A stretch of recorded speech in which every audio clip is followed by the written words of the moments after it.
Now, Archie Rose hasn't been a whiskey distillery that I've featured too much on the Whiskey channel, and that's really because, one, they started in the rye, which obviously, as you know, not a big rye fan. But then they went into the single malt, which I didn't think was too bad, and then as my palate changed, it kind of really didn't hit the mark for me any longer. But what has started to happen over the past couple of years is that they've started to release these really special single runs or single casks, I guess, whiskies, and some of them have absolutely been fantastic. So today we have got the Whisky In Every Port. Now, this release has about 557 bottles all up, and I believe only 300 of them were sold to the public. So the rest of it was all through ballot. I didn't win it. Luckily someone else did, but couldn't grab it, so we're able to use it. We actually bought this specifically for an Archie Rose tasting event through Whisky Social, which is the whiskey group that we run our tastings on the north side of Brisbane. So if you are interested in joining us on a monthly whiskey journey, then obviously send me a message. But 300 bottles was on the ballot, so the rest of them, 257 bottles, are either at the distillery or at bars and so on, and whatever they use for their marketing. So this is obviously very empty, but a couple of different things. They've got a bit more of a smoked kind of glass look on this compared to the other bottles, which is generally pretty clear or a bit of a green on it. This thing is, the smell of it is fantastic. This was released last year. I'm just trying to remember. I think it was June last year, I think the ballot was. And it was about $200-ish for it. I'm seeing them now at the auctions in between $300 to $350, so you can still get them from it. So this is a bit of an interesting one. This is actually made of 6 malts from this, and let's have a bit of a read. A Whisky In Every Port, a journey between old and new world port casks. It is 50% and they do 700 mils. I don't know if they've done anything else but 700 mils.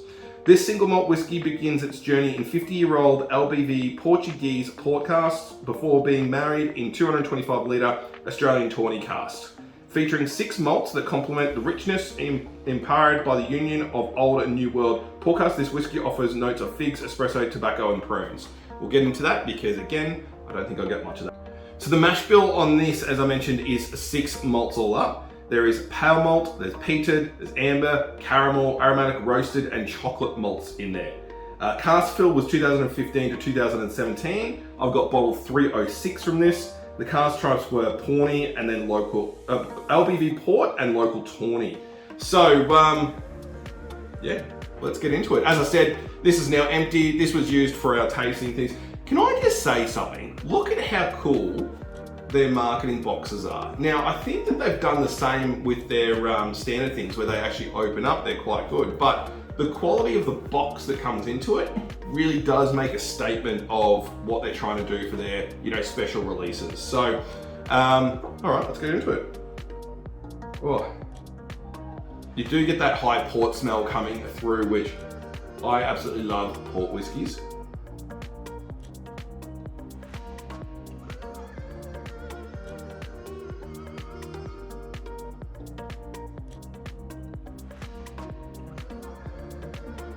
Okay,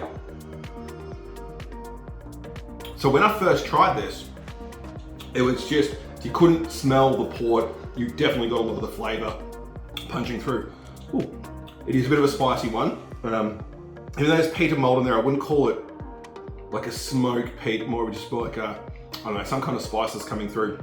But it's quite enjoyable. So I actually got that chocolate, which they were talking about for the first time ever, in that first hit. That's why I went back for a second one to try and figure it out. Now, I hadn't had that in any of the tastings before.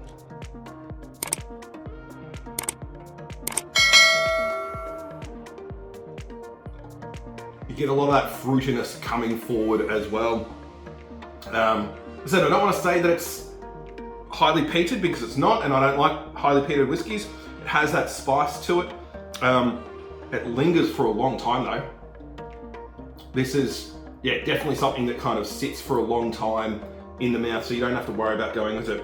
Was this one of the favorites in the 6 I think we had? I think it came up as the second highest rated in the whole Archie rows we had. So we had the single malt, the rye, the Whisky in Every Port. We had another one, Good E Whiskey, and then I can't remember what the other two were, but this was one of the highest rated for the day.